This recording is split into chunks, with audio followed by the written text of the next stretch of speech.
जामा खाजी एक किए थे कि मुंडेश्वरी में रोपवे हम बनवाएंगे, सबको फोन कर कर कर बोलते थे कि रोपवे बनवा देंगे, 30 करोड़ का हम पास करा देंगे, कुछ नहीं किए भगोड़ा मंत्री जी। 20 साल हो गए एनडीए की सरकार के बिहार में, अभी भी आप लोग शिलान्यास ही कर रहे हैं। क्या आप एक भी चैनपुर विधानसभा में सड़क जो है आरईओ से पीडब्ल्यूडी में ले गए हैं क्या? किसी ने कहा कि हमने इसका शिलान्यास कर दिया, किसी ने कहा हम उसका शिलान्यास कर दिया। भाई साहब, मैं आपके माध्यम से बता दें, मैं अधौरा का दौरा कर रहा हूं इस समय।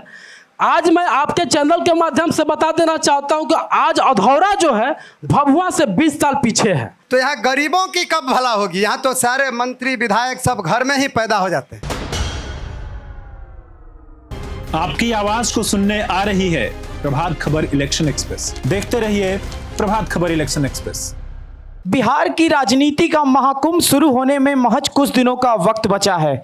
ऐसे में आज मां मुंडेश्वरी के धाम में चैनपुर विधानसभा क्षेत्र में सज चुका है प्रभात खबर का चुनावी चौपाल। Sponsored by Rakesh Masala, powered by Vastu Vihar और मीडिया पार्टनर डेली हंट के साथ आज हमारा कारवां पहुंच चुका है चैनपुर विधानसभा क्षेत्र में। सबसे पहले ताली बजाकर चैनपुर विधानसभा क्षेत्र की प्यारी जनता का हम स्वागत करते हैं और अभिनंदन करते हैं। हमारे साथ तमाम पार्टियों के यहाँ नेता मौजूद हैं, उनसे आपको परिचय करा दें। हमारे साथ आलोक कुमार सिंह जी हैं जो बीएसपी का पक्ष रखेंगे। आलोक जी, आपका बहुत बहुत स्वागत है। हमारे साथ आरजेडी के प्रदेश महासचिव भोलानाथ सिंह जी हैं जो आरजेडी का पक्ष रखेंगे, आपका भी बहुत बहुत स्वागत है। जेडीयू का पक्ष रखने के लिए कैमूर के प्रदेश जिला अध्यक्ष अजय सिंह पटेल जी हैं, आपका बहुत बहुत स्वागत है। बीजेपी का पक्ष रखने के लिए संतोष कुमार सिंह जी हैं। जनसुराज का पक्ष रखने के लिए अनिल सिंह जी हैं और आजाद समाज पार्टी का पक्ष रखेंगे अजय कुशवाहा जी। तमाम नेताओं का बहुत बहुत स्वागत है प्रभात खबर के चुनावी चौपाल में। सबसे पहले एक एक करके सबसे एक मिनट का समय देंगे। आप चैनपुर के लिए अपने विकास के एजेंडे पर एक मिनट में जनता के सामने अपनी बातों को रखेंगे। तो सबसे पहले चलते हैं हम जेडीयू के पास अजय सिंह पटेल से। क्या एजेंडा है इस बार चैनपुर विधानसभा क्षेत्र को लेके? आप प्रभात खबर के सम्मानित मीडिया बंधु एवं यहाँ उपस्थित सभी पार्टी के सम्मानित साथीगण, उपस्थित आम जनता, मैं सबका मां मुंडेश्वरी की इस धरती में हार्दिक अभिनंदन करता हूँ। मेरा एजेंडा क्या है? हमारा पार्टी ही विकास के नाम पर राजनीति करती है और मेरा जो मुख्यमंत्री हैं, मेरा जो प्रधानमंत्री हैं, निस्वार्थ रूप में देश और राज्य की सेवा करते हैं और हम विकास को लेकर चलते हैं। हर क्षेत्र में, हर समाज, हर धर्म का हमने विकास किया है, उस पर मैं आगे भी जाऊंगा और जो बिहार के विकास करने में जो अभी कुछ रह गया है उसको हम पूरा करने का प्रयास करूंगा। यही मेरा। ठीक है, भोलानाथ सिंह जी, आरजेडी की कैसी तैयारी है इस बार चैनपुर में? आप जो है प्रभात खबर एक्सप्रेस में चुनावी एक्सप्रेस को धन्यवाद। हमारी तरफ से, यहाँ बैठे हुई जनता की तरफ से, हम लोग जो है इस 20 वर्षों का जो शासन है अध्यक्ष जी का, जो भी कहा अध्यक्ष जी ने कि हम विकास की बात किया अध्यक्ष जी ने, लेकिन मुझे नहीं लगता कि जो अध्यक्ष जी का दावा है वह शाश्वत है। अध्यक्ष जी का दावा फेल है और बिहार में व्यापक भ्रष्टाचार है और बिहार में जो प्रशासन है, जो शासन है, जो पदाधिकारी हैं निरंकुश हो गए हैं। गरीब गुरबे ऑफिसों से भगाए जाते हैं और गरीबों का वो हाल है कि आप बगैर पैसे का, बगैर चढ़ावे का कोई भी कार्य विभागों में नहीं होता, ऑफिसों में नहीं होता। हम अध्यक्ष जी के विकास के दावे को खारिज करते हैं और 20 वर्षों का जो कुशासन है उसे भी मैं खारिज करता हूं कि यह कुशासन जो है नहीं चलने वाला। और राष्ट्रीय जनता दल महागठबंधन, इंडिया गठबंधन संपूर्ण पूरी ताकत से इस बार बिहार में अध्यक्ष जी को सत्ता से बेदखल करेगी और एनडीए गठबंधन को इस सत्ता से हटाएगी। यह राष्ट्रीय जनता दल का संकल्प है और इंडिया गठबंधन का भी संकल्प है। ठीक है, अब हम आलोक जी के पास चलते हैं। आलोक जी, पिछली बार चुनाव में आप लोगों ने जीत हासिल की लेकिन आपके नेता जो थे दूसरी दल में चले गए। इस बार कैसी तैयारी है, क्योंकि इस क्षेत्र में बीएसपी का बड़ा राजनीतिक प्रभुत्व है? यहाँ पर किसी के आने या जाने से बीएसपी को कोई फर्क नहीं पड़ता। जनता बीएसपी को जिताती है और जो भागते हैं उनका अस्तित्व, इतिहास गवाह है, यहाँ से खत्म हो जाता है। हम लोग बीएसपी पूरी तरह से तैयार है चैनपुर के विकास को आगे बढ़ाने के लिए। जो सपना जनता को दिखाया गया था, हम लोग का सपना था, क्षेत्र की जनता ने विकास के नाम पर वोट दिया था। जनता को ठगा गया, पूरी तरह से जनादेश को बेच दिया गया। लेकिन बीएसपी बहन जी की पार्टी है और समाज के अंतिम पंक्ति में खड़े व्यक्ति की बात करती है। तो जो समाज में के अंतिम पंक्ति में व्यक्ति खड़ा है वो आज फिर से बीएसपी को जिताने के लिए पूरी तरह से तत्पर है। और चैनपुर का विकास जो भ्रष्टाचार की चरम सीमा को यहाँ पार कर चुका है, चाहे किसी भी ब्लॉक में चले जाइए, कहीं भी चले जाइए, किसी भी कलेक्टेरिएट में चले जाइए, समाहरणालय में जो भ्रष्टाचार है, प्रखंड में जो भ्रष्टाचार है, उसको ख़त्म करने का काम करेंगे। बेरोजगारी यहाँ पे समस्या है, रोजगार के लिए यहाँ पर कोई भी साधन नहीं है, आज के डेट में कोई भी उद्योग नहीं लगा है। विकास की बात करते हैं लोग, आप चले जाइए इस जिस प्रखंड मुख्यालय में आप बैठे हुए हैं, यहाँ की कई सड़कें आज भी जर्जर स्थिति में। तो आज के समय में एक सड़क और स्वास्थ्य की सुविधा न मिले आपको, इससे खराब व्यवस्था क्या हो सकती है। ठीक है, बीजेपी के पास चलते हैं। संतोष जी, कैसी तैयारी आप लोगों की विधानसभा चुनाव को लेकर? सर्वप्रथम प्रभात खबर के सभी बंधुओं को आपने हमें मंच पर बुलाया, आपका स्वागत, वंदन, अभिनंदन। साथ में उपस्थित हमारे समक्ष सभी दलों के सभी प्रबुद्धजन उपस्थित हैं, सबको इस सभा में स्वागत, वंदन, अभिनंदन करता हूं। बात रही बिहार के विकास की। बिहार के विकास में हमारे देश के यशस्वी मुख्य प्रधानमंत्री हमारे मोदी जी ने अब तक के 11 साल में 9,85,000 करोड़ रुपया बिहार में दिए हैं। और सख्त आदेश है कि बिहार में एनडीए की सरकार बननी चाहिए। बिहार की अगर सुखी और समृद्ध अगर जनता होगी तो उसमें एनडीए का सरकार महत्वपूर्ण है, जिसमें बहुत सारी योजनाएं हैं। हमारी सरकार ने 1100 रुपये, 400 रुपये से 1100 रुपये पेंशन करने का काम किया, बिजली फ्री करने का काम किया, तमाम तरह की योजनाओं का लाभ सबको लाभ मिल रहा है। इतनी चमचमाती जो बिजली है, सड़क है, सारे जनता में खुशी है और जनता ने ये मूड बना लिया है कि एनडीए की सरकार फिर दोबारा 2025 नीतीश के नाम से कामयाब होगी। जय हिंद, जय भारत। अनिल जी, नई पार्टी के तौर पर, एक नए विकल्प के तौर पर आप लोग बिहार की जनता के बीच जा रहे हैं, कैसी तैयारी है कैमूर में इस बार चारों विधानसभा में? पहले मैं प्रभात खबर को आपको धन्यवाद देता हूं और जितने लोग आए हैं, जो हमसे बड़े हैं उनको प्रणाम करता हूं, जो छोटे हैं उनको आशीर्वाद देता हूं। हम लोगों की पार्टी नई है, अभी लॉन्च हुई है पिछले 2 अक्टूबर को, लेकिन हम लोगों का जो ग्राफ तेज़ी से बढ़ रहा है आप ही लोगों के द्वारा, पब्लिक में हम लोगों को बहुत लोग चाहने लगे हैं। पहला हम लोगों का मुद्दा है कि झारखंड और बाहर के राज्यों जैसा पेंशन 2000 मिले। हम लोगों के दबाव के चलते हल्ला करने से 1100 बढ़ा है। अब जो जिसका देन हो, आप लोग कहते हैं आपका है, हम लोग कहते हैं हम लोगों का है, आरजेडी भी कहती है हमारी देन है। अब वो लोग कहते होंगे, लेकिन इनके रीजन में है, ये बढ़ाए हैं, हम लोग बढ़वाए हैं। अच्छा, आप देन इनका है, अच्छा, लेकिन हम लोग हल्ला करके बढ़वाए हैं। जाने दीजिए, भला जनता का हो गया। जी, जनता का भला हुआ। हम लोग 24 नवंबर को आ जाएंगे तो 2000 कर देंगे, आ रहे हैं। अच्छा, दूसरी बात है कि जो गांव में हम लोग रहते हैं, गांव के बहुत लोग हैं, आते हैं धान रोप कर चले जाते हैं गुजरात, हरियाणा, पंजाब, बम्बे कमाने।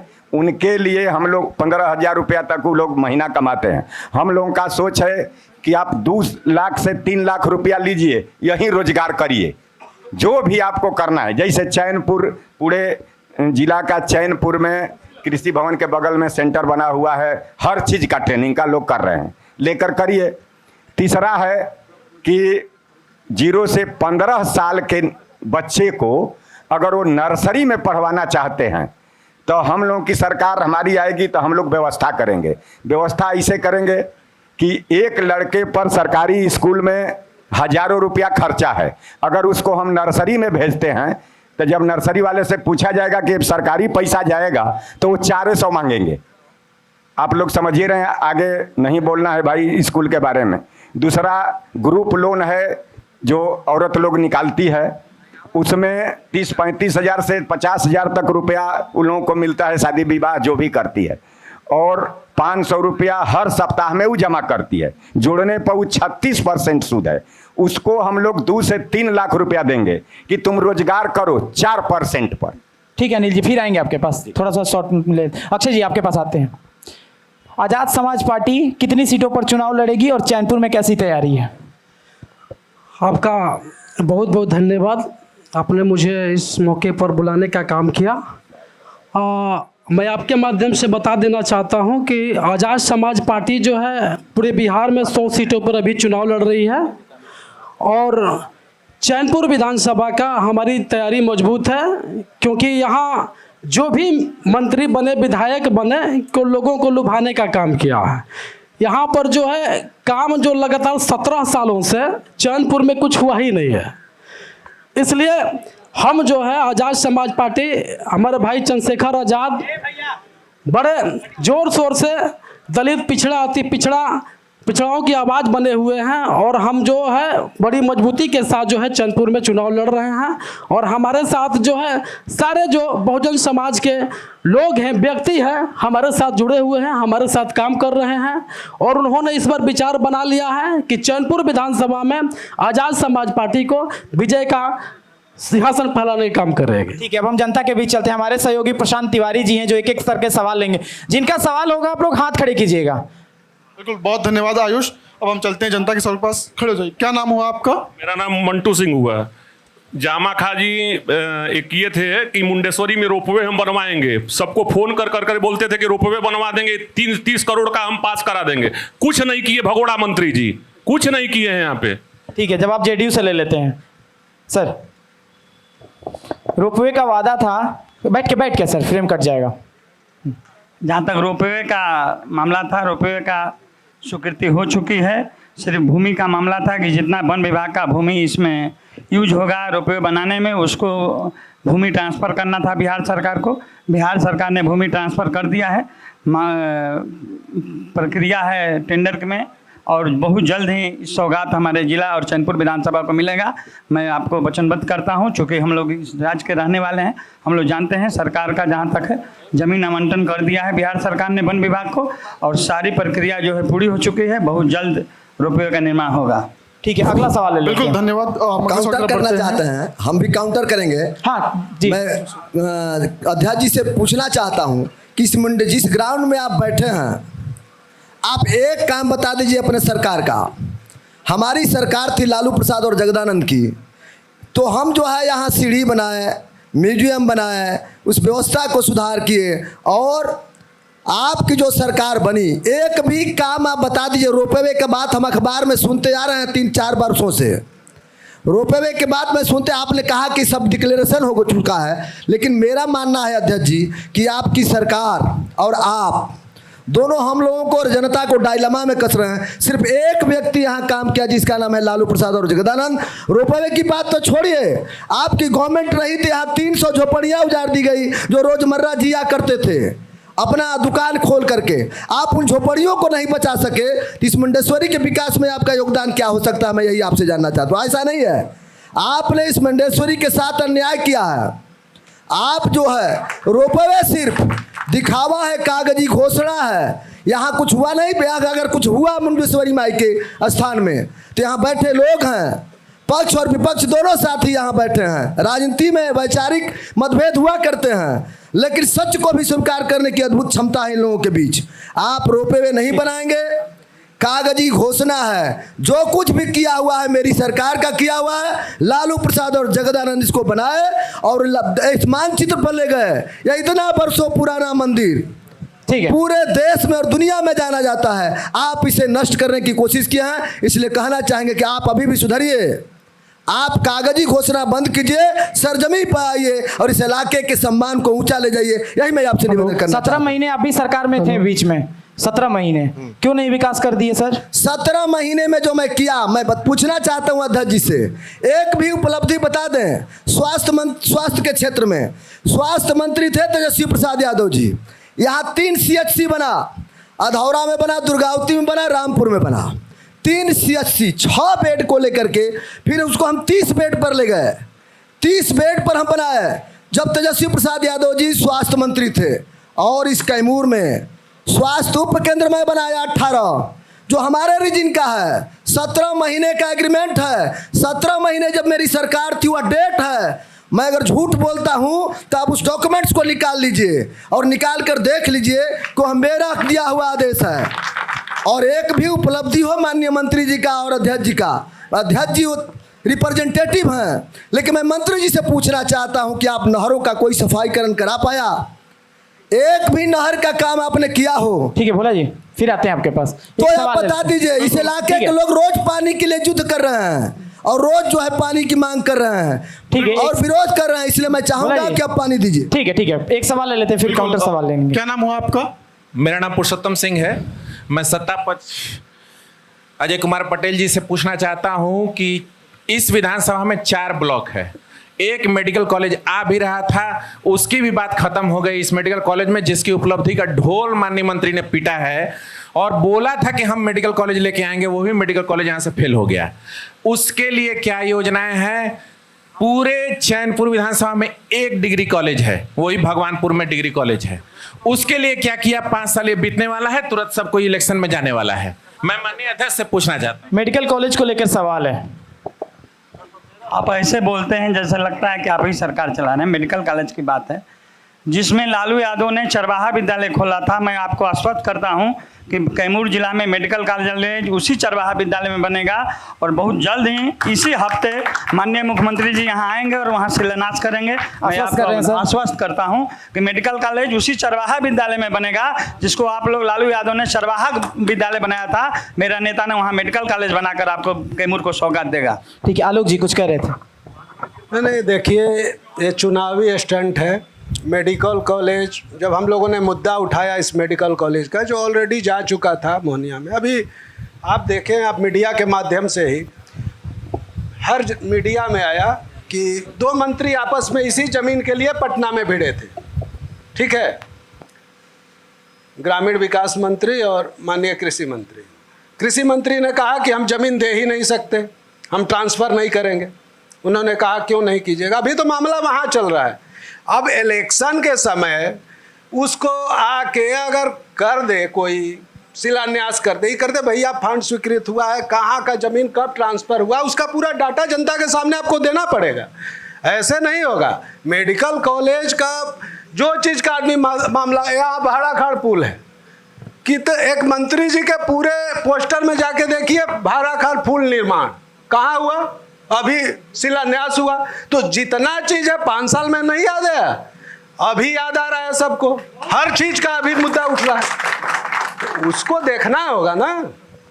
जहाँ तक रोपवे का मामला है, रोपवे 6 साल पहले से स्वीकृत है, यहाँ पे रोपवे 6 साल पहले से स्वीकृत है और हम लोगों ने, यहाँ के लोगों ने, सबने मिल के उस पर काम किया है। लेकिन 6 साल होने के बाद भी आज तक रोपवे के निर्माण के लिए कोई पहल नहीं हुआ, जबकि डबल इंजन की सरकार है, आपकी केंद्र में भी सरकार है और बिहार में भी सरकार है।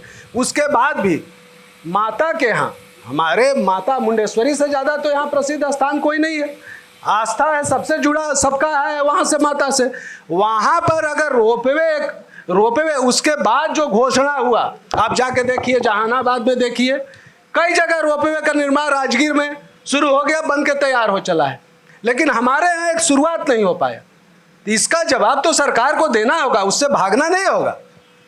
ठीक है, अक्षय जी कुछ कह रहे थे। मैं ये कह रहा था कि अभी जो समय है शिलान्यास का समय नहीं है। अब 5 साल तक मलाई खाते रहे और 5 साल तक सरकार में मतलब मलाई खा रहे थे, और आज जब चुनाव का समय आया तो आप रोपवे का निर्माण कर रहे हैं, आप मेडिकल कॉलेज खुलवाने की बात कर रहे हैं। अब तो समय बीत गया है।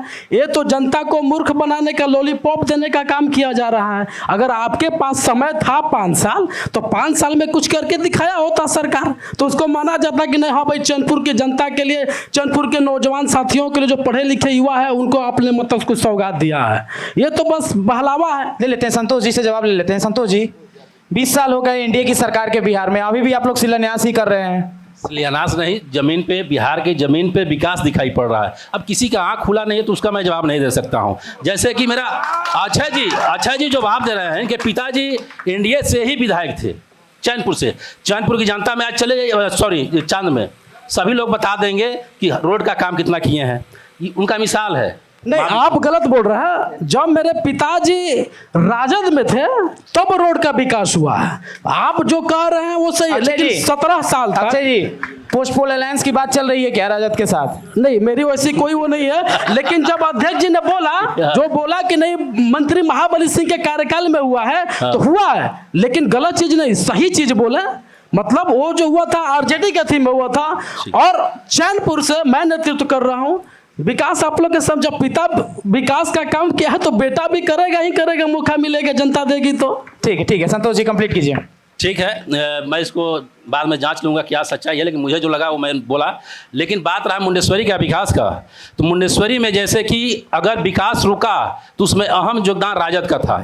जगदानंद बाबू उसको आर्ज क्लब में डलवा दिए, वन विभाग के मंत्री भी उस समय थे, वो चाहते तो बहुत सारा कुछ करवा सकते थे, लेकिन इसके बाद हमारी सरकार ने कोई रास्ता नहीं खुला आर्ज क्लब के चलते, तो यहाँ पे एक पार्क का निर्माण हुआ, जिससे कि बहुत सारे टूरिस्ट आ रहे हैं और यहाँ पे व्यवसाय जो है फल फूल रहा है, बहुत सारे दुकानदार बढ़ गए हैं, व्यवसाय, बाहर के लोग जमीन खरीद रहे हैं, अमन है, शांति है। और बात रहा कि हमारे जनसुराज के महोदय जी बोल रहे थे कि हम लोग के कहने की वजह से मिला, तो ये तो रणनीतिकार पार्टी है भाई, सिर्फ रणनीति बनाते हैं। अब जमीन पर कितना उतरेंगे वो तो देखा जाएगा, और सब लोग जान ही रहा है। मानते हैं ना रणनीति बनाने में माहिर हैं, रणनीति बनाने वाले हैं, तो कितना विकास करेंगे? जो सिर्फ जवान से बोला हो, कुछ किया ना हो, तो उससे क्या उम्मीद कर सकते हैं? ठीक है, अब एक सवाल ले लेते हैं पहले, फिर आते हैं। क्या नाम हुआ आपका? मेरा नाम जगनारायण यादव हुआ। मैं महागठबंधन, मैं एनडीए गठबंधन के जो डबल इंजन की सरकार है, मैं उनसे पूछना चाहता हूं, जो कैमूर जिला की आज पहचान पूरे बिहार में की जा रही है, वो आदरणीय लालू प्रसाद और जगदानंद की देन है। और मैं आपसे जानना चाहता हूं कि 2008 में तत्कालीन रेल मंत्री लालू प्रसाद यादव जी द्वारा आरा मुंडेश्वरी रेलवे लाइन का जो शिलान्यासन किया गया था, और उसमें सर्वे जमीन का हो गया है, और 17 गो स्टेशन हाल्ट का भी जगह चयनित कर दिया गया है, और आज तक वो अधर में पड़ा है। डबल इंजन की सरकार और बिहार और दिल्ली दोनों चला रही है, वो कब तक, मैं पूछना चाहता हूं, ये झांसा में रख करके इसी तरह बिता देगी या उसको पूरा करेगी? ठीक है संतोष जी, आरा भभुआ रेलखंड को लेकर जो स्वीकृति मिली थी, उसमें जमीन का विवाद अभी भी चल रहा है। जमीन का विवाद चल रहा है, लेकिन उसको फिर सॉर्ट करने के लिए यहाँ से जमनिया से उसका नया रूट बना हुआ है कि जमनिया से ले करके डायरेक्ट यहाँ मुंडेश्वरी जोड़ा जाए, लेकिन उस पर अभी कार्य जो है मतलब कि पेपर का कार्य प्रगतिशील है। ठीक, अध्यक्ष जी की बातों से मैं असहमत हूँ। हाँ, उसमें सिर्फ 50,000 रुपया है, कौन सा सर्वे कराएंगे? उतना बड़ा प्रोजेक्ट है, लालू प्रसाद यादव जी ने शिलान्यास किया, और जो है ओवर ब्रिज जो बनवाया 17, उनका ही ओवर ब्रिज बनवाया हुआ है, और उसमें सिर्फ 50,000 रुपया है। बताइए कि चूल्हा का निर्माण हो सकता है क्या? आप अगर गांव में चूल्हा बनाने लगे हैं तो उस 50,000 रुपया से चूल्हा का भी निर्माण नहीं हो सकता है। इसलिए मैं चाहूँगा अध्यक्ष जी से कि इस पर पूरी तत्परता से आप बात करें। आप जो है 11 वर्षों से सरकार, 12 वर्षों से हैं, आप जो है दुनिया में जाने जाते हैं, और इसी कैमूर में नहीं काम कर पा रहे हैं। कहते हैं कि मैं विश्व गुरु हूँ, मैं उसका विरोध नहीं करता हूँ, लेकिन आप यह बताइए अध्यक्ष जी कि 50,000 रुपया में आरा टू भभुआ का निर्माण हो सकता है क्या? सिर्फ 50,000 रुपया है। जो बजट पेश किया रेल मिनिस्टर ने, जो प्रधानमंत्री जी ने, उसमें आप दिखवा लीजिए कि सिर्फ 50,000 रुपया है। और रहा चैनपुर के रोड का विकास, हमारी गवर्नमेंट थी, महाबली जी हमारे पथ निर्माण मंत्री थे, हमारी गवर्नमेंट थी, लालू प्रसाद, जगदानंद और महाबली। जितने भी सड़क बने उस समय, स्वर्गीय रघुवंश बाबू नहीं है हम लोगों के बीच, रघुवंश बाबू, जितने भी सड़क बने रघुवंश बाबू का दिया हुआ, महाबली सिंह का योगदान था कि जमीन पर लाया, वो राष्ट्रीय जनता दल का था। दूसरा बात मैं अध्यक्ष जी से और आपसे भी निवेदन करना चाहता हूं, में रखिए दोनों अध्यक्ष जी से, एक भी आरईओ का रोड पीडब्ल्यूडी में ट्रांसफर कराए हैं तो आप बता दीजिए। आरईओ का मतलब है कि 5 बरस में मरम्मत होगा, पीडब्ल्यूडी रोड का मतलब है कि प्रति साल मरम्मत होगा। क्या आप एक भी चैनपुर विधानसभा में सड़क जो है आरईओ से पीडब्ल्यूडी में ले गए हैं क्या? 72 सड़कें महाबली सिंह ने आरईओ से पीडब्ल्यूडी में ले गए, जो प्रति साल मरम्मत होता है इस जिले की। और आपसे मैं पूछना चाहता हूं कि एक भी रोड आरईओ से पीडब्ल्यूडी में ले गए हैं क्या? उत्तर प्रदेश से जो हमारा हिस्सा है बिहार का पानी, जो चांद, चैनपुर, दुर्गावती तमाम खेतों को मिलता है, क्या आप ले पाए हैं क्या? दोनों एनडीए गठबंधन के साथियों से मैं निवेदन करना चाहता हूं कि अपना हिस्सा का पानी आप नहीं ले पाए। और आप एक भी रोड ट्रांसफर नहीं करा पाए पीडब्ल्यूडी में। 76 सड़कों का ट्रांसफर पीडब्ल्यूडी में हुआ महाबली जी के समय, हमारी गवर्नमेंट थी। मैं पूछना चाहता हूं कि चेतिए, ठीक है, चेतिए, वरना आप अचेत होने की स्थिति में आ गए हैं। आपको हम लोग सत्ता से बेदखल करेंगे। ठीक है, ठीक है, एक सवाल ले लेते हैं पहले। बिल्कुल, हम अगले सवाल की तरफ बढ़ते हैं, बैठ जाइए। माइक नहीं पकड़ सकते आप। मैं सत्ता से सवाल कर रहा हूं और माननीय मंत्री महोदय जी से सवाल कर रहा हूं और उनके प्रतिनिधि यहाँ पर हम लोगों के अजीज मित्र और बड़े भाई जिला अध्यक्ष अजय कुमार पटेल जी हैं। मैं पहला सवाल करता हूं कि किसी भी मंत्री को स्टाफ रखने के लिए जगह मिलता है, 6 ठो स्टाफ रखते हैं। माननीय मंत्री महोदय चैनपुर के जो हैं उन्होंने भी रखा है। तो कोई भी मंत्री रखता है, अपने क्षेत्र के कार्यकर्ता को रखता है, गरीब गुरुए को रखता है, लेकिन माननीय मंत्री जी ने अपने परिवार के लोगों को, अपने सगे संबंधियों को उस जगह पर रखा है और उसका भी पैसा महीने के अंतिम दिन उसे मंगा लेते हैं। क्या यह सत्य है? ठीक है, सत्य है तो ऐसा क्यों है? और आपकी उपलब्धि क्या है इस विषय में? आपने उपलब्धि आपकी नहीं, ये पर्सनल कमेंट्स नहीं करने हैं। हाँ। सरकार जो आपकी चल रही है, आप कहते हैं किसान के प्रिय हैं हम और छात्रों के प्रिय हैं, तो रोड भभुआ और धरौली रोड के उत्तर जो एक्सप्रेसवे आप बना रहे हैं, ना अभी तक आपने मुआवजा दिया। जो गरीब आदमी किसी से जमा पूंजी लगा करके खेत लिया था, फसल लगाया, रोपनी किया, सोनी किया, खाद छीटा, आपने समझौता भी ले जाकर के मंत्री महोदय को और वहां पर माननीय मुख्यमंत्री उप मुख्यमंत्री से कराते हैं और उसी रोज सेम डेट में खेत में जो है कि जेसीबी और पोखलेन लगाकर चलाना भी शुरू कर देते हैं। जवाब ले लेते हैं। दूसरा चीज कि कोडर के दक्षिण साइड में जो आपने कहा था कि 6 महीने के अंदर मैं परिवर्तन दिखा दूंगा, आज जेठ के दिन में, गर्मी के महीने में पानी पीने की समस्या हो जाती है। आपने नहर में आपने कसम खाया था कि मैं 6 महीने के अंदर इस जगह टाइम में कहीं ना कहीं से पानी गिरा दूंगा। आपने अभी तक उसका कोई एजेंडा नहीं दिखाया, कुछ नहीं। ठीक है, जवाब ले लेते हैं जी। बहुत सारे सवाल पूछिए, सवाल थोड़ा छोटा रखिए। एक किसानों की समस्या थी, जो एक्सप्रेसवे जा रहा है उसमें जमीन उनका, किसानों के फसलों को रौंद दिया जा रहा है। किसान बहुत परेशान थे। हम लोगों से भी विनती की कि आपके अपने चौपाल में जो भी नेता है सत्ता पक्ष, उनसे जरूर पूछिएगा। देखिए, हम भी तो किसान के ही बेटे हैं, हम भी किसान हैं, दर्द तो हमें भी है, लेकिन कुछ प्रक्रियाएं हैं। जब गर्मी का दिन था, अलाउंस हो रहा था, कोई भी किसान अधिकृत ज़मीन में जो है धान की रोपनी ना करें। किसानों ने नहीं माना। कुछ हमारे भभुआ प्रखंड के किसान थे जो उस आंदोलन को राजनीतिक रूप दिया है। एक पूर्व मंत्री हैं, उनके बेटे को लेकर, और उनके बहकावे में आकर भभुआ के जितने किसान थे अपना आवेदन देकर पैसा ले लिया और ज़मीन खाली कर दिया। यही लोगों ने चैनपुर के किसानों को बहकाया कि आप लोग अभी कागज़ मत जमा करिए, इतना पैसा मिलेगा। वो बेचारे गरीब किसान, चाहे जो किसान थे, जो राजनीति छल नहीं जानते थे, इन राजद वाले नेताओं के बहकाव में आकर वो कागज़ नहीं जमा पाए, नहीं कर पाए, जिसके चलते वो उनका मुआवजा नहीं मिला और मुआवजा नहीं मिलने के चलते उन्होंने फसल लगा दिया। और जब अब बात आई हम लोग के पास, जब रौंद दिया जा रहा था, तो वहाँ सरकार ने यही कहा, केंद्र सरकार की योजना है, केंद्र सरकार ने कहा, डीएम से पूछा कि क्या आपके यहाँ कितने आवेदन लंबित है जिसका भुगतान नहीं हुआ है। यहाँ रेकड़ में था कि एक भी आवेदन लंबित नहीं था, क्योंकि किसान ने आवेदन ही नहीं दिया था, पैसा नोटिस लेकर आवेदन ही नहीं दिया था। अगर भाई आप आवेदन नहीं दीजिएगा तो आपका भुगतान कहाँ से होगा। और डीएम ने यही कहा कि आप आवेदन दे दीजिए, हम उसको 3 महीने तक दिखा देते हैं कि हमारे यहाँ लंबित है, तब तक आपकी धान फसल पक जाएगी।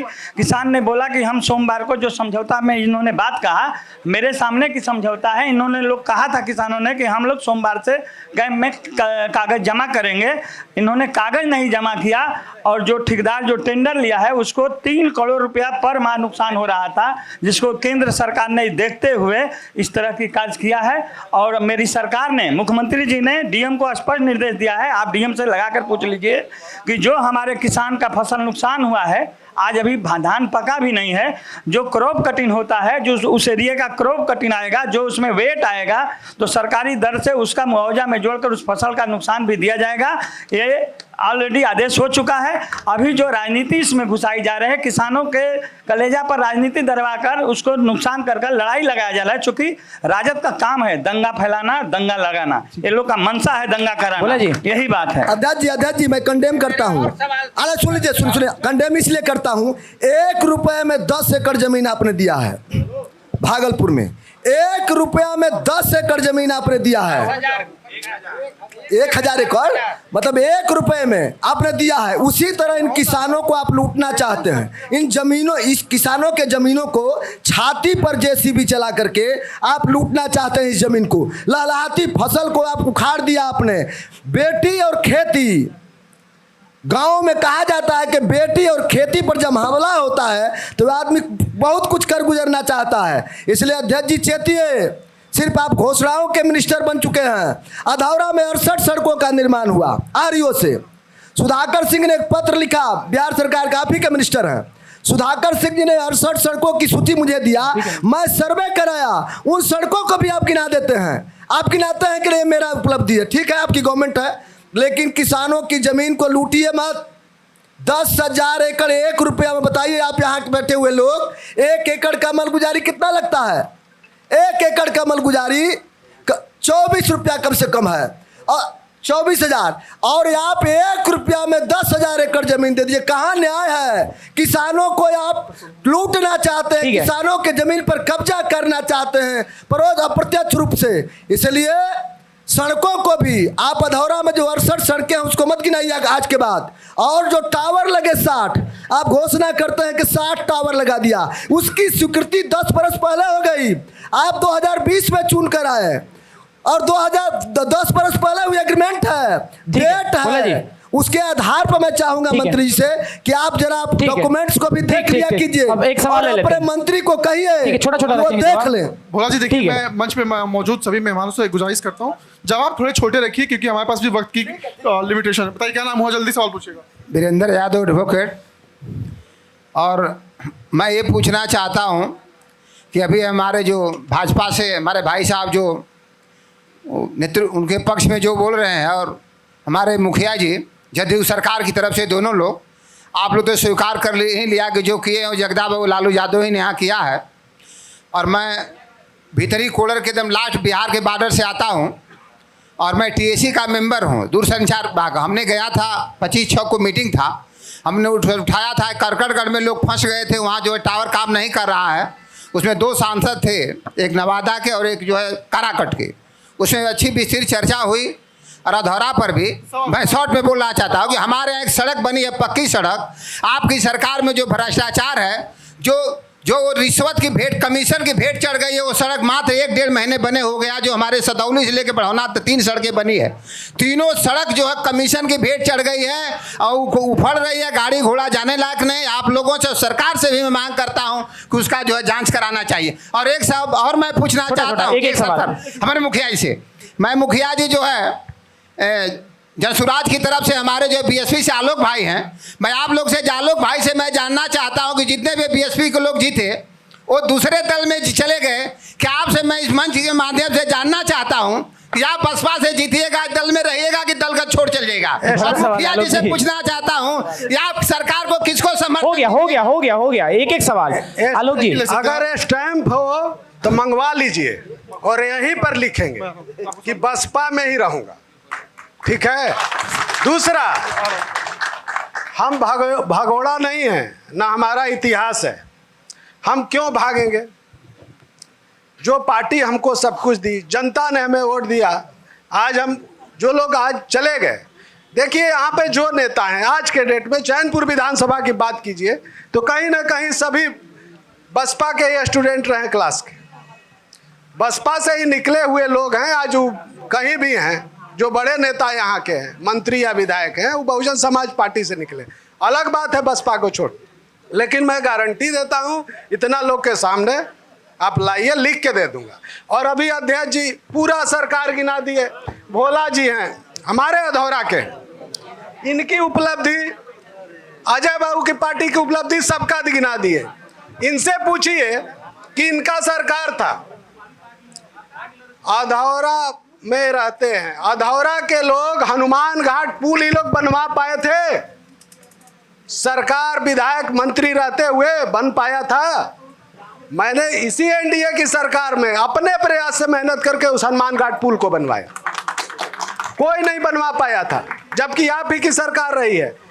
इतनी बड़ी बस दुर्घटना हुई, कितने लोग वहां मरे, कितने लोग बहे वहां पे, लेकिन कभी नहीं। यही अधौरा के बनवासी आते थे और 3-3 दिन उस नदी के किनारे बाढ़ में बैठना पड़ता था। जंगल का जहां बात हो, मकरी को आप चले जाइए, हम लोग यहाँ के जनप्रतिनिधि अभी नहीं है हम लोग, लेकिन जनता के लिए काम किए हमेशा करते हैं। मकरी कुओं में अगर चले जाइए, अब चले जाइए किसानों के बीच, जो बिजली का जितना विद्युतीकरण मैंने कराया वहां पे, तो हमारी जब सरकार आएगी, हमारी सहभागिता अगर जो आगे की सरकार में होगी, बसपा की होगी, तो आप देखिएगा काम कैसे होता है। ठीक है, अगला सवाल ले लेते हैं। अगला हम जदयू के हैं जिला प्रखंड अध्यक्ष अंशु जी। ये कब से बेचैन है बेचारे, आरजेडी के लोग बहुत बोल रहे हैं और ये पीछे से बहुत अपने बोल नहीं पा रहे। इनसे हम ले लेते हैं कि भाई आपका क्या कहना। मेरा सवाल राजद के नेताजी लोगों से है कि आप लोगों के द्वारा गिनाया गया कि 10 साल पहले टावर का स्वीकृति हुआ था अधौरा में, तो 10 साल में 2 बार राजद की भी सरकार गठबंधन में रही।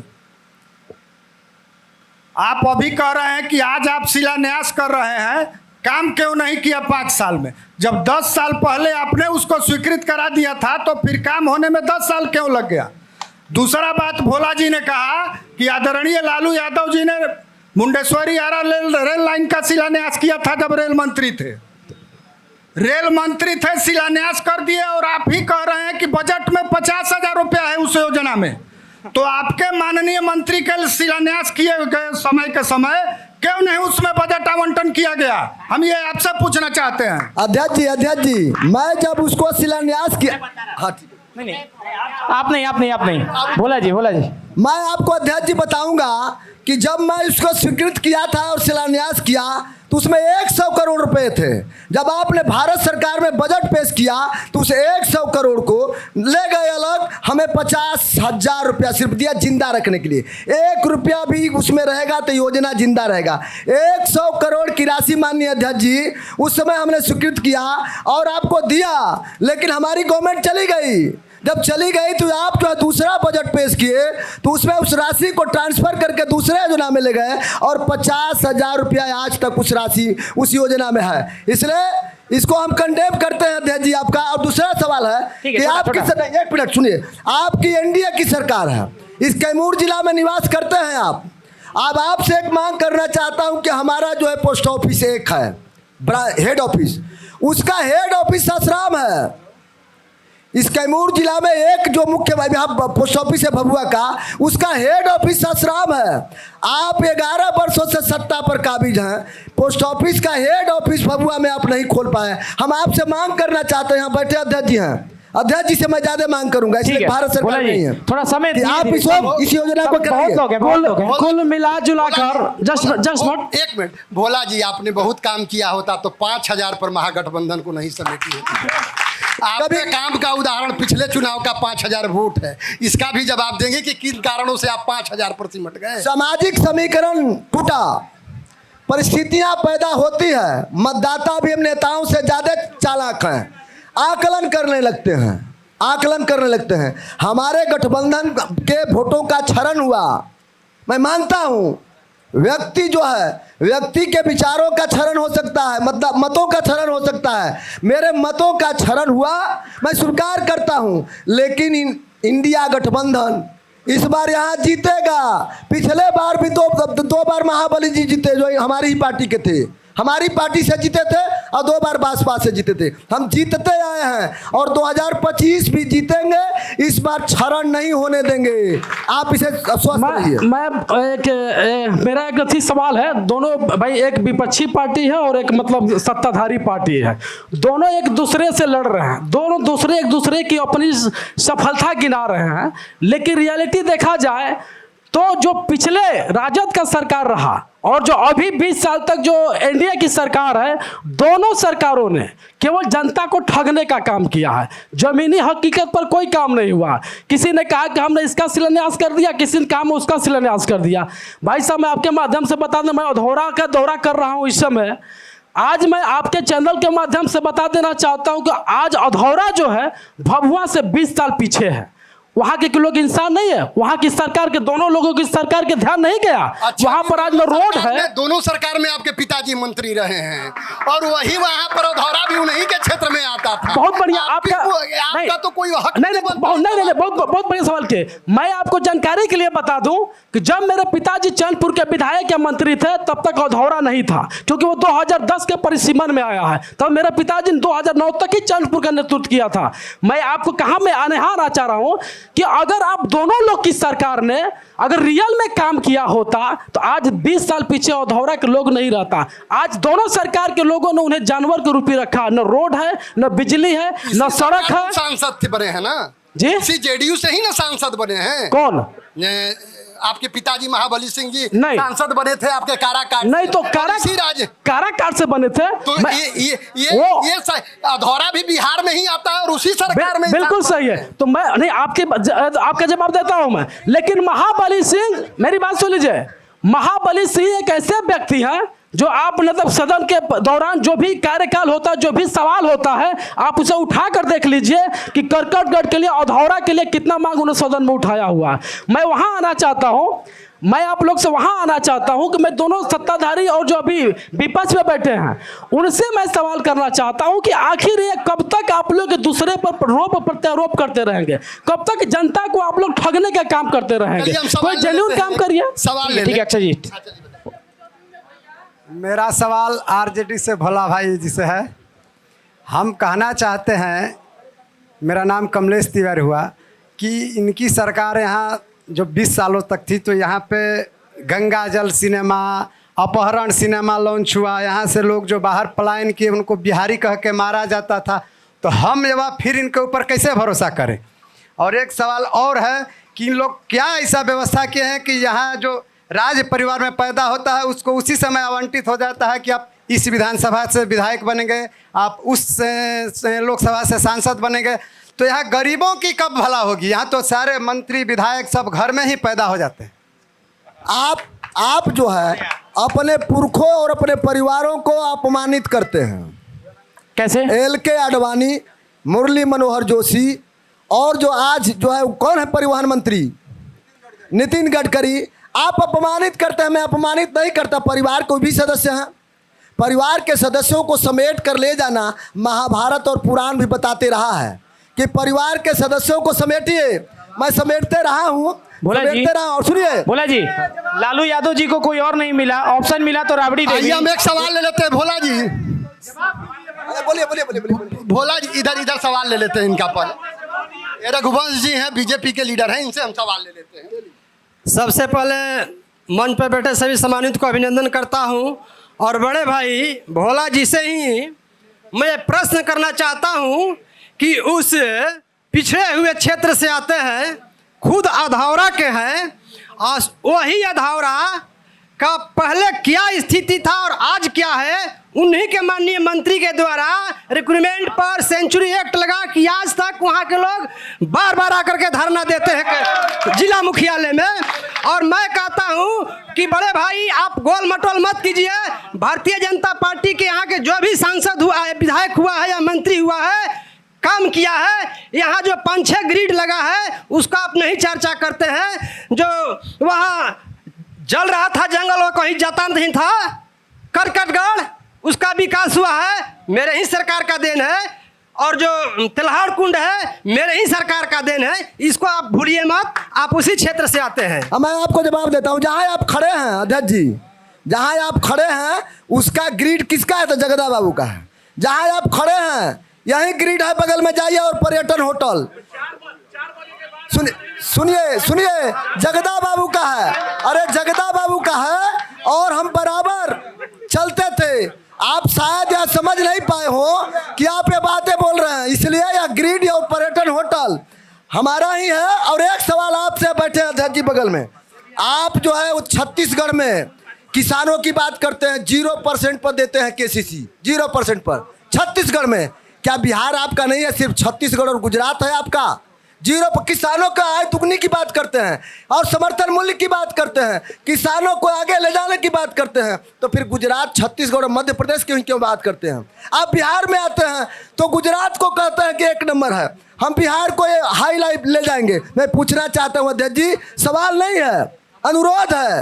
आप सत्ता में हैं, भारत सरकार में है और बिहार सरकार में है। छत्तीसगढ़ में 0% पर KCC देते हैं, ठीक है, और मध्य प्रदेश में देते हैं, महाराष्ट्र में देते हैं, गुजरात में देते हैं, और 3300 रुपया छत्तीसगढ़ में समर्थन मूल्य देते हैं। ठीक है भोला जी, ठीक है भोला जी, हो गया 3300 रुपया, ठीक है, ठीक है। छत्तीसगढ़ में समर्थन मूल्य शांति शांति बनाए, 3300 देते हैं, 3300 देते हैं, 3300। भोला जी, भोला जी, चलिए हम एक सवाल ले लेते हैं। सुनिए भोला जी, सवाल जवाब को थोड़े में समर्थन मूल्य देते हैं। जवाब को थोड़े में समेटेंगे तो लोग संतुष्ट होंगे और सुनेंगे। हम जवाब को सवाल भी आप लंबा ना करें। मैं अनिल राजभर, भाजपा का प्रखंड अध्यक्ष दक्षिणी, ये कहना चाहता हूं जन सुराज के प्रतिनिधि से कि वो गांव-गांव में कार्ड बनवाकर गरीबों से आज 10-10 रुपया ले रहे हैं। ये कैसी रणनीति है? नहीं हम जन सुराज, ये कैसी रणनीति है? ठीक है जनसुराज, अनिल जी, ये 10-10 रुपया भाई आप क्यों ले रहे हैं? ऐसा है ना, ये पारिवारिक लाभ कार्ड जो हम लोग बनवा रहे हैं वो 10 रुपया सदस्यता शुल्क है और वो फ्री है। अच्छा, वो क्यों बन रहा है? हम लोग की जो ही सरकार आएगी तत्काल बना रहेगा, तत्काल 20,000 हम लोग डालेंगे। अनिल जी, अनिल जी, खाली 10 रुपया, अनिल जी ना अनिल जी, कोई नहीं करेगा। अनिल जी पूरे आप खारिज दाखिल में 5,000 देते हैं, भाग जाता है सीओ तो वापस अनिल करता है। जी, बिहार में तो आपकी लड़ाई 2 पार्टियों से थी, यहाँ तो 4-4 पार्टी खड़ी है। अच्छा सुन लीजिए, थोड़ा सा हमको टाइम दे, सब लोग बोल। हाँ मिले आप हाँ बोलिए। आज आधार कार्ड बन रहा है, एक ओखरा में मुनीब मुसहर नाम है और दूसरा नाम है मुनीब कुमार, उनको एक लाभ नहीं मिल रहा है। क्या करना है कि आधार कार्ड जाइए पटना बनवाने। ये कौन सी सरकार चल रही है कि अगर बड़े आदमी ये लोग कोई चाहे कि आधार कार्ड हम बनवा लें, सुधरवा लें तो पटना, अरे भैया उसको भभुआ जिला में लाइए, प्रखंड में लाइए। दूसरा है, बता दें, मैं सत्ता पक्ष बाबा अजय जी से पूछता हूँ, किसी भी प्रखंड में भगवानपुर में 5 गो इंदिरा आवास बिना घूस का हुआ है? 5 आदमी का नाम बता दीजिए। यहाँ की कोई सीओ हैं, सुनते हैं कि गाली से बात करती हैं, हम देखे नहीं है, कोई महिला है।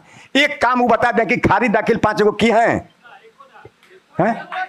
तब सीओ का, तो सीओ क्या होता है? अब हम खड़ा होते हैं, नहीं नीचे नीचे बैठ के फ्रेम कट जाएगा फिर।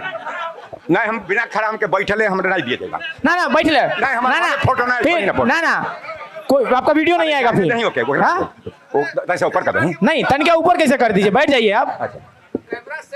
अच्छा ठीक, फोटो हुए नहीं आएगा तो कैसे चमकिएगा? ऐसा है कि BDO, CO, SDO, SP, DM अनुशंसा पर आता है, तो अनुशंसा पर लाते हैं तो डोभर मैंने कुत्ता लाते हैं कि अनिल सिंह जाएंगे तो काट दीजिएगा, अब बाकी आपके घर के लोग नहीं काटेगा। सीओ बीडीओ जो भी आप लाते हैं तो सबका ना काम करेगा कि कुछ लोगों का काम करेगा? हमको बोल दें। अब बताइए, चाय बनाए रुक जाए नहीं, अब बोले दें, अब सुनिए, हमन का कम हम चुप रही। हाँ ठीक है, 30 सेकंड हो तो खाली जब भाजपा या राजद के बोला बता, हमन के कह के बोला ना रहुआ बोले के बार, तीसरा विकल्प है नहीं बिहार के। हाँ होने दीजिए, बोली जब देखें हमार कहे का मतलब कि हमार पार्टी बहन कमजोर बता, हम के टाइम दे आप मान रहे हैं? अरे आपकी पार्टी कमजोर कहाँ है? हमारा भी विधायक नहीं है, आप लोग का है, आप लोग बहुत काम किए। विधायक तो इधर भी नहीं है, विधायक तो इधर भी नहीं है, 2 लोगों का। सब आदमी तो बहुजने से न जीतता है। ये तो जैसे वन विभाग का वृक्ष है, 10 रुपया में ले आकर लगा दिया तो अनिल सिंह का हो गया, लेकिन पैदा करता तो बहुजने न है यहाँ सबको। भले कोई बताए, आप भी बहुजन में थे क्या? ना हम बहुजन में थे नहीं, लेकिन पैदा किया तो हम कैसे कहें कि नहीं किए? हमारा तो कहना है कि लालू जी भी सामाजिक न्याय ले आए, नीतीश जी भी काम किए, भाजपा भी किया, हम भी करेंगे उनसे भी अधिक। अरे वाह, पहले यहाँ ये बिल्डिंग नहीं रहा होगा। अनिल जी अगर छोटे में बोलेंगे तो ज्यादा से ज्यादा लोगों को हम ले लेंगे, सिर्फ आपका हम तो दिखा नहीं पाएंगे। हमारा कहना है कि सभी ब्लॉकों में भीड़ है। चैनपुर में रिंकू जी हैं, कोई चीज से पूछते हैं कहाँ आलू, बता सर्वे क्या हो रहा है? कौन सा सर्वे? 200 रुपया पेपर, 200 रुपया पेपर। अरे वो कहाँ लेकर चला गया? डोंगल खत्म, 200 रुपया वसूल लिया। कारण क्या है? नीतीश चचा सोए हुए हैं, उनके इर्द गिर्द अधिकारी है, और वो है सब चुट्टा। अब शुरू किया तहसील कर, शब्दों की मर्यादा बना के रखिए, शब्दों की मर्यादा बना के रुपया पेपर गया तो वहाँ कई लाखों करोड़ों हो गया। आपके सवाल का जवाब दे देने दीजिए अजय जी को। देखिए अनिल जी हम लोग के बड़े भाई हैं, इनका 2-3 सवाल, रुकिए, 2-3 सवाल हमसे कहा। पहला इन्होंने कहा कि इंदिरा आवास में कहीं भी पैसा लगता है, ये भी मुखिया रहे हैं, अब तो सरकार इंदिरा आवास बनाती है, पहले मुखिया से ही लोग बनवाते थे आम सभा से।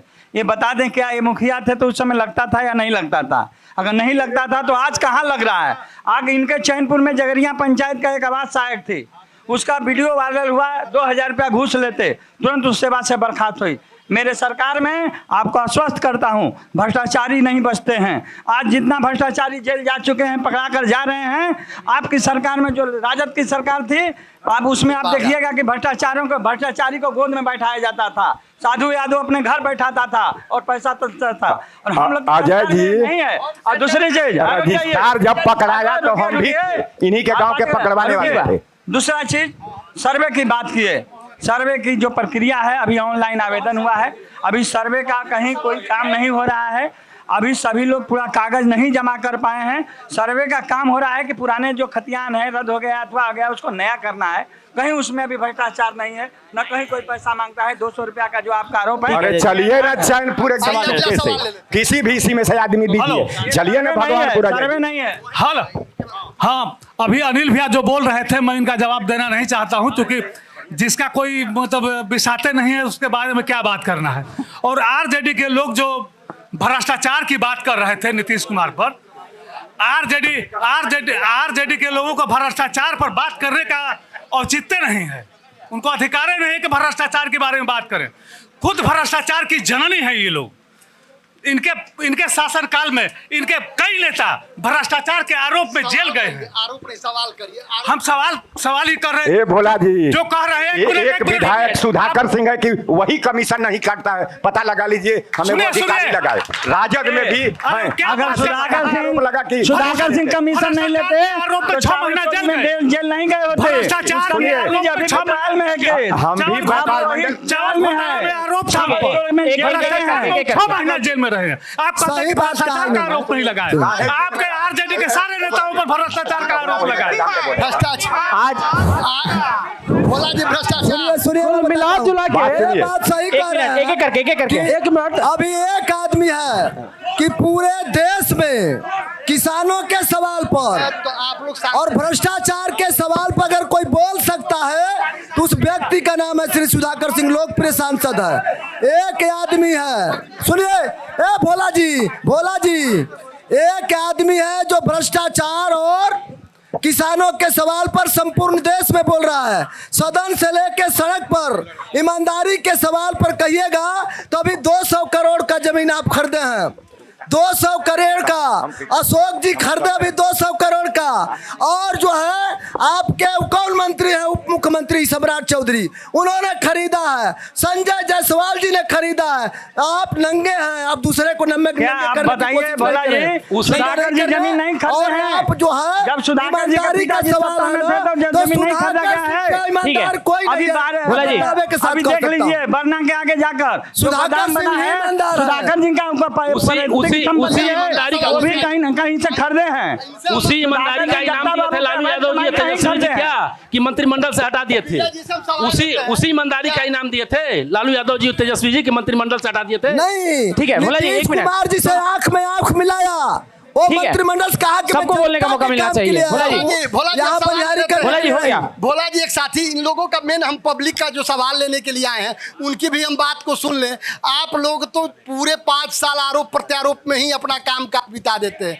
आज का सवाल हमारा बहुजन समाज पार्टी होना चाहिए था, क्योंकि जनता ने बहुजन समाज पार्टी को जिताया था, लेकिन बहुजन समाज पार्टी का दुर्भाग्य है कि वो जिसको जिताती है वही पलट जाता है। तो ये आज का सवाल बहुजन से होना था। अभी भाई हम हमारे पूछेंगे, विजय जी क्या आप? जी सर, मैं शिक्षा पर और रोजगार पर बात करना चाहेंगे। यहाँ पर जो सत्ता में बैठे लोग हैं उन लोगों से सवाल करना चाहेंगे। अभी शिक्षा का स्तर बहुत गिर गया है। अभी जब ये चुनाव आया लोकसभा का, तो जल्दी जल्दी में ये क्या हुआ, BPSC TRE 1, 2, 3 ऐसे जल्दी जल्दी करके लाया गया, जिसमें ऐसे ऐसे टीचरों का बहाली हुआ है कि उनको शुद्ध हिंदी नहीं लिखने आता। ये सब चुनावी जुमला, बहुत अच्छे अच्छे पढ़े लिखे। उसके बाद स्कूल का सर, प्राथमिक विद्यालय और मिडिल स्कूल, इसका स्थिति ये है सर कि उसमें बच्चा, मास्टर तो बहुत है लेकिन पढ़ाई नहीं हो पाता, उसको कंट्रोल नहीं कर पाता है, उसको समझा नहीं पाता है, जिसका कारण है कि बच्चा जा रहा है प्राइवेट स्कूल में। गरीब के बच्चे प्राइवेट स्कूल में जा रहे हैं अजय जी। शिक्षा का हाल बहुत खराब है। आप कह रहे हैं कि बहुत बहाली की है लेकिन शिक्षा की स्थिति खराब है। देखिए भाई ने ये प्रश्न किया है, शिक्षा का जो माहौल था, जो पहले की सरकार में थी कि कहीं स्कूल ही नहीं दिखाई देता था। मेरे सरकार में तो हर जगह प्राइमरी हो, मिडिल हो, हर पंचायत में 10+2 स्कूल बन गया।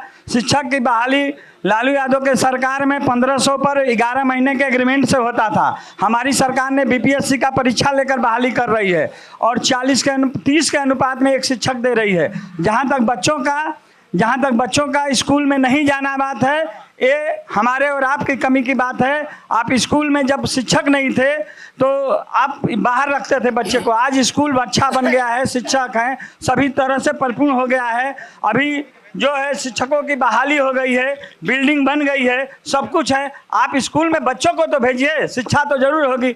अभी नहीं अगर होती तो आप देखते हैं, सुबह उठा कर देख लीजिए, लड़कियां बच्चियां साइकिल चलाकर स्कूल जाती है। क्या वो शिक्षा नहीं हो रही है? हर जगह काम हो रहा है। कुछ कहने के लिए आप विपक्ष के लोगों को मुद्दा चाहिए, ये होता ही है, लेकिन शिक्षा में सुधार हुआ है। चाहे बिल्डिंग हो, विद्यालय हो, हर तरह सुधार है। सवाल है मेरा, पहले एक सवाल से पहले मैं एक सिंपल गणित बताता हूँ, क्योंकि आप सब पढ़े लिखे हैं मुझे लगता है। तो चलिए गणित का क्वेश्चन मैं देता हूँ आपको। बिहार में कितने परिवार हैं? टोटल परिवार हैं 2,90,00,000। 2,90,00,000 परिवारों में सबने सर्वे का काम कराया है।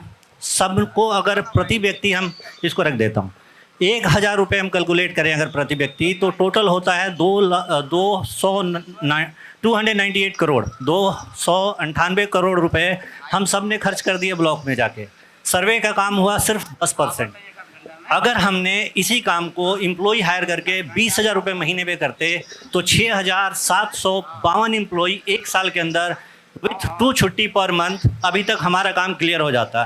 तो मैं ये क्वेश्चन करता हूँ सत्ता पक्ष से कि जब आप ऐसा कोई बजट लाते हैं, ऐसा कोई रूल लाते हैं, तो क्या आप कैलकुलेट करते हैं? कैलकुलेट करके आप जब कोई भी योजना लाते हैं तो क्या फिर उसको मॉनिटर करते हैं? अभी तक कितना काम हुआ है, क्या हुआ? अजय जी, इनका कहना है कि सर्वे में आपने जितना फायदा पहुंचाया नहीं, उससे ज़्यादा आपने नुकसान पहुंचा दिया हम लोगों को। उनके घरों को खाली कर दिया, काम नहीं हुआ। इसका जवाब आपने देखिए। सर्वे में अभी जो आप लोग शिविर लग रहा है उसको ये लोग समझ रहे हैं कि वो सर्वे हो रहा है। पहले मैं आपको आश्वस्त करता हूं कि अभी 1 महीना जितना शिविर लगा इसमें सर्वे का कोई काम नहीं हो रहा है। सर्वे का अभी तक जो एम्प्लॉई आए हैं सिर्फ आवेदन अभी जमा हुआ है, उसका प्रक्रिया में है। अभी खाना पर जो है रजिस्टर तैयार हो रहा है, उसके बाद वहाँ सीमांकन होगा और काम होगा। ये जो है ये सिर्फ जमाबंदी, जो ऑनलाइन जमाबंदी हुआ था उसके सुधार के लिए किसी का प्लॉट नहीं चढ़ा है, किसी का नाम गलती है, ये हो रहा है। और विपक्ष के लोगों ने या अन्य पार्टी के लोगों ने इसको हवा उड़ाया जनता में कि ये सर्वे का काम हो रहा है।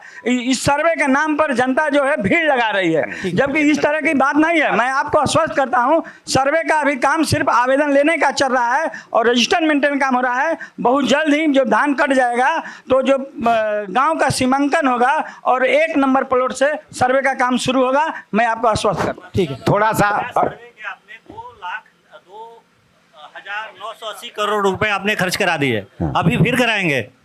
नहीं, वो मतलब अभी सर्वे नहीं है जो ये करा रहे हैं। 2 करोड़ जो 80 लाख का बजट जो आप कर रहे हैं, ये पूरे सर्वे का बजट है और उसमें जो एम्प्लॉय हुए हैं, जो वहाँ के खर्च है, जो खतियान बनाने में अथवा बनाने में, उसके लिए है, ना कि वो कहीं पैसा वो खर्च नहीं हो रहा। वो एम्प्लॉय जो आए हैं, जो अमीन आए हैं, जो अथवा हैं, उनको खर्च हो रहा है। उनका कहना है कि उन्होंने डॉक्यूमेंट पर खर्चा कर दिया, डॉक्यूमेंट को इकट्ठा करने में। 1 मिनट आपकी सवाल को हम समझा दें। उनका कहना है कि आपने जो सर्वे लाया उसके डॉक्यूमेंट को एकत्रित करने में, उसके फोटो स्टेट कराने में, उसका सर्वे का पेपर निकालने में, खतियान निकालने में पर परिवार अगर 1000 रुपये के दर से खर्च होता है तो 298 करोड़ रुपया अभी पूरा बिहार के लोग खर्च कर चुके हैं। इसके लिए जवाबदेह कौन है? देखिए मैं बताता हूँ, अभी जितना नरसंहार हो रहा था या जितना आतंक परिवार में विवाद हो रहा था, सिर्फ इसी से हो रहा था कि घर में हम खेत जोतते थे लेकिन मेरे पास कोई कागज़ नहीं था। सरकार ने इतने भूमि विवाद होते थे जिसको देखते हुए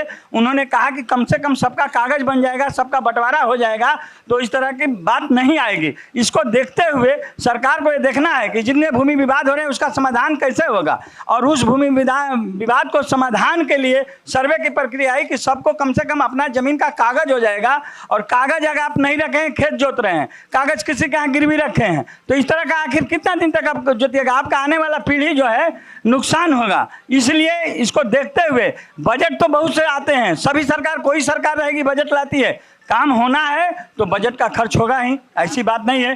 काम करना है, आपका भूमि विवाद समाप्त करना है, सबको नई नई खतियान देना है, नए जो है आपका प्लॉट का सीमांकन होना है, इसलिए सरकार का खर्च होगा। भैया तनी सर भाई हमारे को अजय जी से प्रश्न मोर भैया तनी सर हमारा प्रश्न सुन ली 2 मिनट में आप पे सकर थी नहीं भुला दिया था। मेरा घर बड़वान है, जिसको कुंवारों का गांव विलेज ऑफ अनमैरिड पीपल 2007 में बीबीसी ने रिपोर्टिंग की थी। मेरा नाम सूर्य नारायण यादव है। यूँ तो 3-3, 2-2, 1-1 सवाल सबसे थे, लेकिन एक मौलिक सवाल जो अभी है पूरे देश में, जो 2012-13 में, चूँकि संतोष जी ने कहा कि भी आप रणनीतिकार हैं और उन्हीं के रणनीति के आधार पे आप जो है आप पिछले 10-11 साल से केंद्र में और बिहार में भी हैं। तो पहले घोषणा पत्र हुआ करता था, चुनावी घोषणा पत्र, अभी सिर्फ चुनावी घोषणाएँ होती हैं और वादे हो रहे हैं। तो आप बहुत सारे वादे जन स्वराज भी कर रही है, तो सवाल सबके लिए, लेकिन स्पेसिफिक मैं प्रभात खबर के और आपके माध्यम से प्रशांत किशोर जी से पूछना चाहता हूं कि ये चूंकि उन्हीं की जो रणनीति बनाई थी मोदी जी ने, वो पूरा 2014 में वही किया था, तो क्या वो जो कुछ कह रहे हैं कि हम करेंगे, एक टाइम बाउंड के साथ भी कह रहे हैं, शराबबंदी हटाने से लेके और नेतरहाट जैसे विद्यालय बनाने तक, तो वो जो कुछ भी करना चाहते हैं क्या कोर्ट में एफिडेविट बना के, ताकि अगर वो नहीं कर पाते हैं तो उनके खिलाफ हम कोर्ट जाएं या उन पे मुकदमा चले, क्योंकि झूठ बोल बोल के तो सारे लोग आते हैं। आपने आप भी बहुत सारी अच्छी अच्छी बातें कर रहे हैं, लच्छेदार बातें कर रहे हैं, तो क्या एफिडेविट बना के अपना मैनिफेस्टो आप लोगों के बीच में लाएंगे? और दूसरा सवाल एक सर से था, ये जो किसानों का हित है उसमें शायद आप लोग अधूरा बात बता रहे हैं। 2013 में यूपीएस 2 में कानून बनी थी कि ये जो लिंक रोड हैं, जो ग्रामीण पीडब्ल्यूडी और आरओ का अलग उसका रेट है और जो नेशनल हाईवेज बनते हैं उसका रेट अलग है। Land acquisition and rehabilitation act में 4 गुना जो मुआवजा देने की बात है वो मार्केट रेट से है, ना कि सर्किल रेट से। ठीक है, थोड़ा सा जन स्वराज ऐसा है भैया ना कि अभी तक कोई नेता एफिडेविट नहीं दिया है।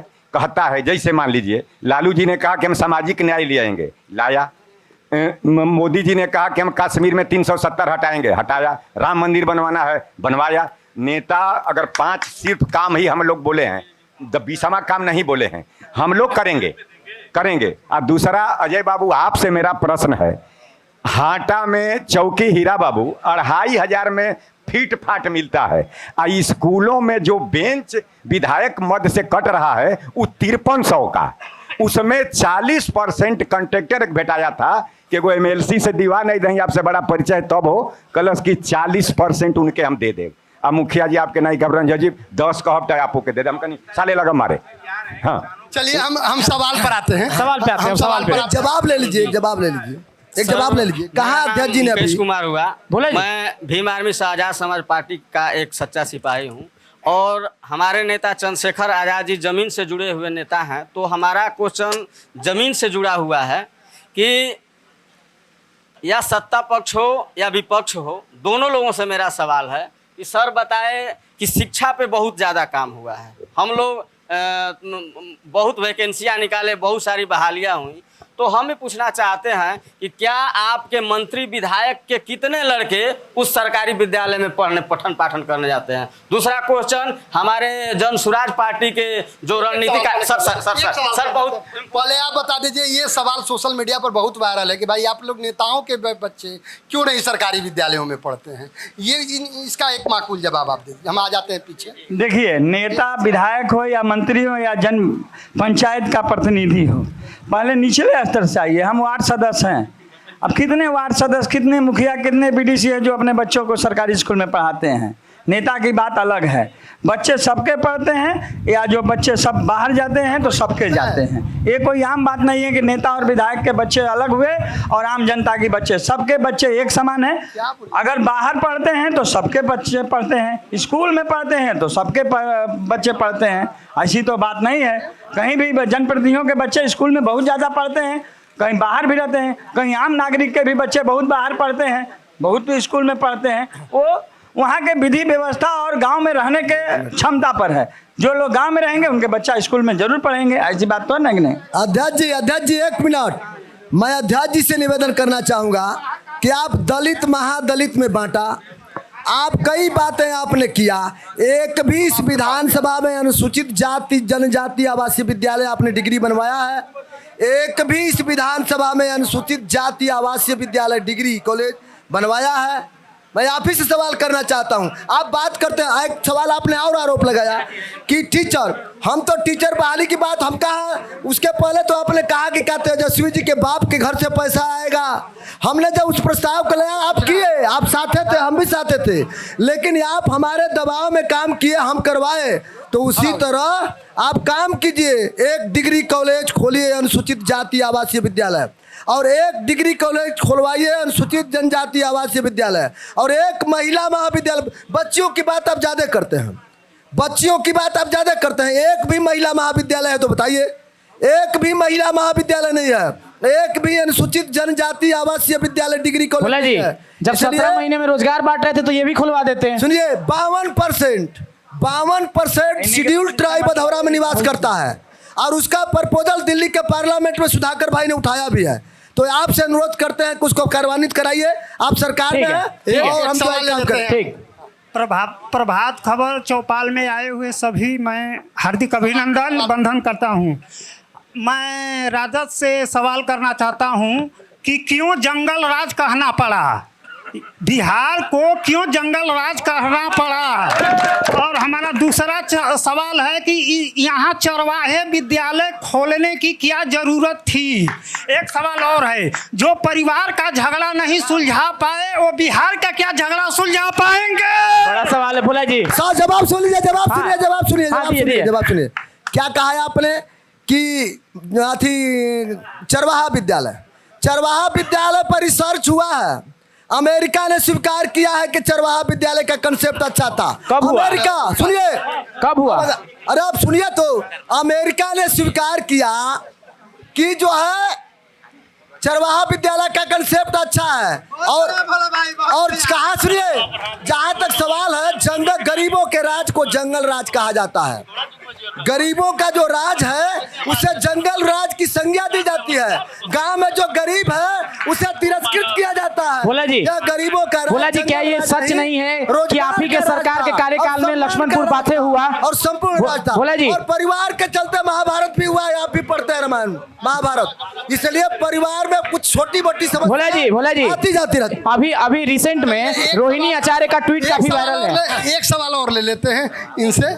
ठीक है ले लें। हाँ। आयुष जी, देखिए, इलेक्शन एक्सप्रेस के माध्यम से मैं सवाल उठा रहा हूँ।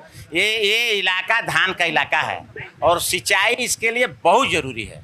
और पानी की जो समस्या है, सोन बांध सागर परियोजना के बाद सोन उच्च स्तरीय नहर में भी पानी कम आता है। सरकार कभी कभी यहाँ आकर ऐलान कर देती है कि मैं सोन का पानी जगदावा में गिरा दूंगा।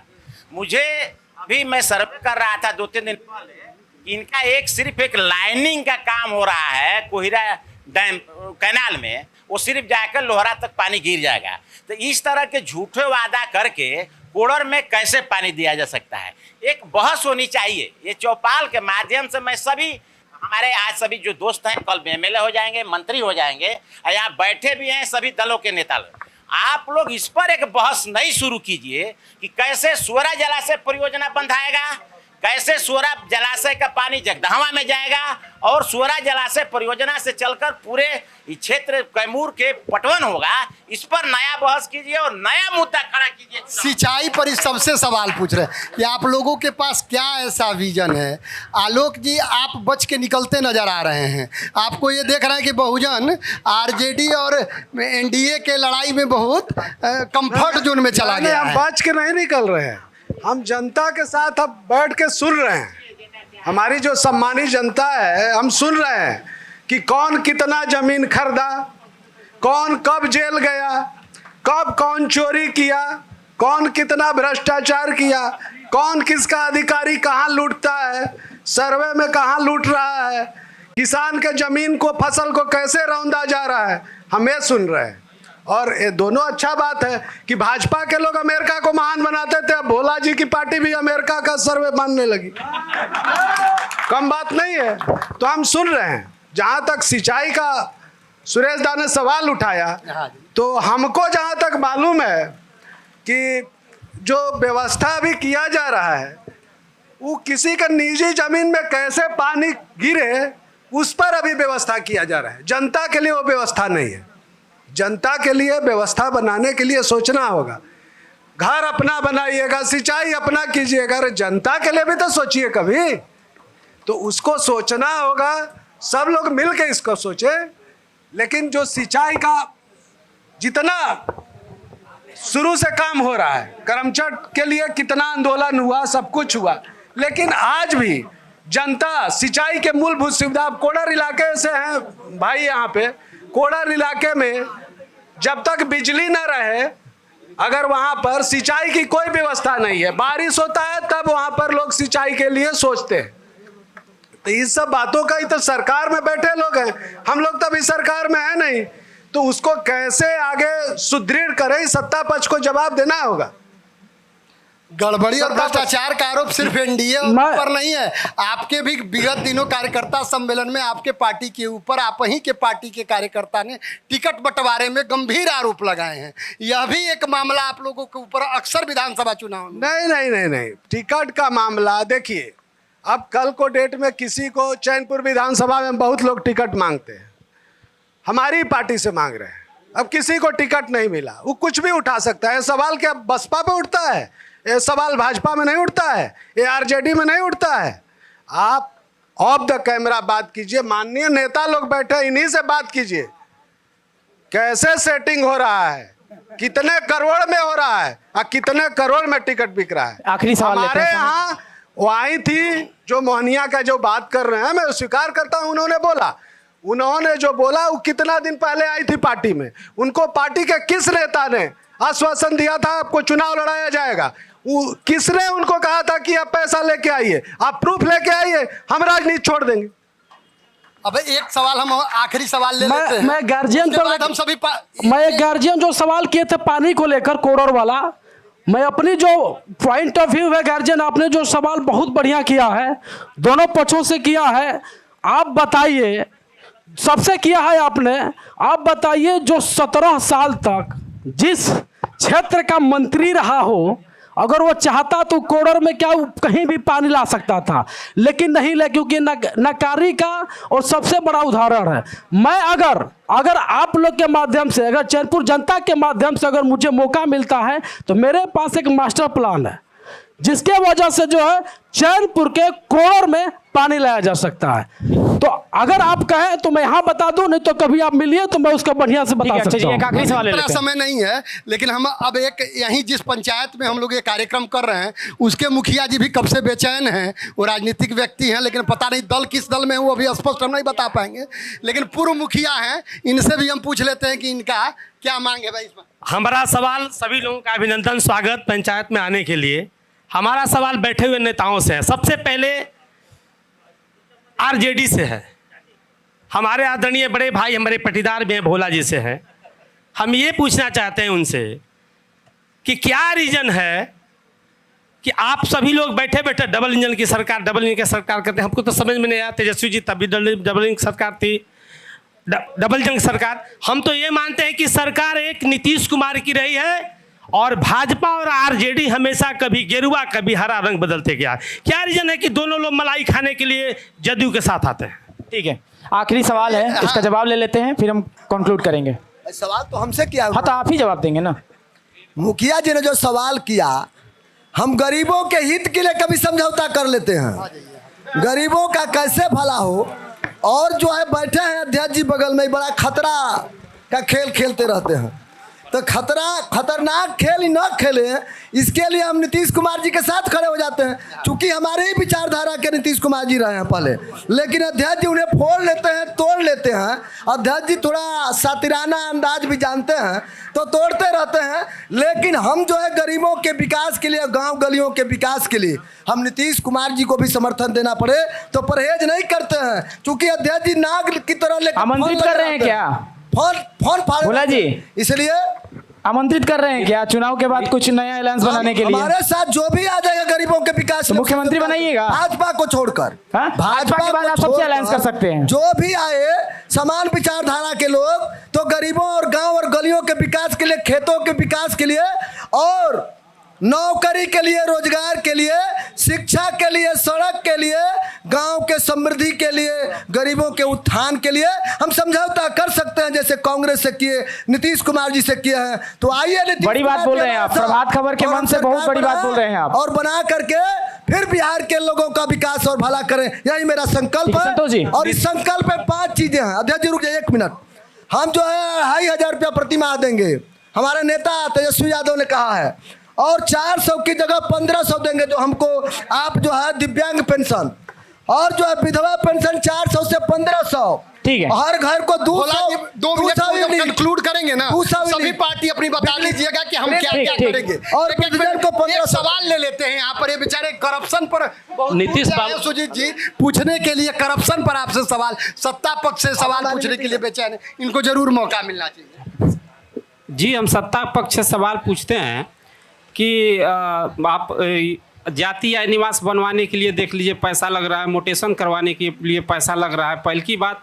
और दूसरी की बात, भैया बोले हैं कि आज से 15-20 वर्ष पहले यहाँ जंगल राज था, तो आज भी हमारे देश में और प्रदेश में बेटियां सुरक्षित नहीं हैं, उनका बलात्कार हो रहा है, अपहरण हो रहा है।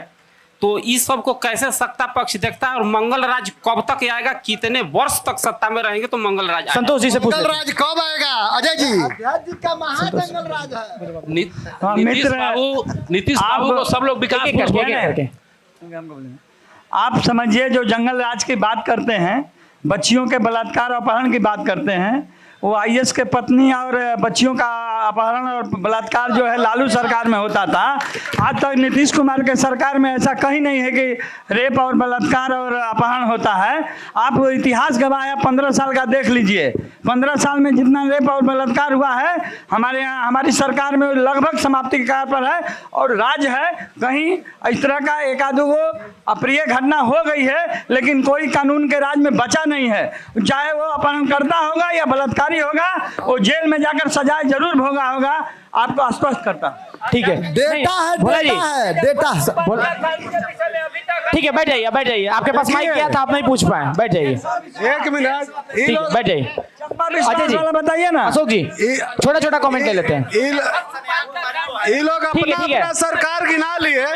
ठीक है, बैठ जाइए। हमारी नेता भी उत्तर प्रदेश जैसे राज्य की 4-4 बार मुख्यमंत्री रही हैं। उस समय का रेशियो उठा कर देख लीजिए, अपहरण, बलात्कारी जितने भी थे, गुंडे मवाली, सब उस समय जेल के में बंद थे, सभी शिक्षकों के पीछे खड़े थे, और कोई वहां पर अपराध करने का उस समय नाम नहीं लेता था। अभी लोग एक दूसरे को बता रहे हैं, अभी लोग पूरा डाटा दोनों लोग लेके आ जाएं कि किसके राज्य में कब क्या हुआ था। और विकास, भोला जी बोले कि विकास, गरीबों के विकास के लिए, गांव के विकास के लिए, गलियों के विकास के लिए कोई गठबंधन नहीं होता है। जब गठबंधन होता है, कैसेट चेंज हो जाता है, उस समय बोलते हैं लोग नीतीश जी विकास पुरुष है, जो हटते हैं गाली देने लगते हैं। तो ये लोग केवल अपने विकास के लिए काम करते हैं, सिर्फ अपने विकास। ठीक है आलोक जी। ठीक है, अब हम कार्यक्रम के अंतिम पड़ाव पर हैं। आप सब आए हमारे मंच पे, आप सबका बहुत बहुत धन्यवाद। आप सब जनता ने तमाम सवाल किए और तमाम सवालों का आप सबने बारीकी से एक एक करके जवाब दिया। तो आज के कार्यक्रम में बस इतना ही। कल मिलेंगे मोहनिया विधानसभा क्षेत्र से, जहां जानेंगे जनता का मिजाज और लगाएंगे प्रभात खबर का चुनावी चौपाल। तब तक के लिए बने रहिए प्रभात खबर के डिजिटल टीम के साथ। प्रभातखबर.com, विश्वास वही, रफ्तार नहीं।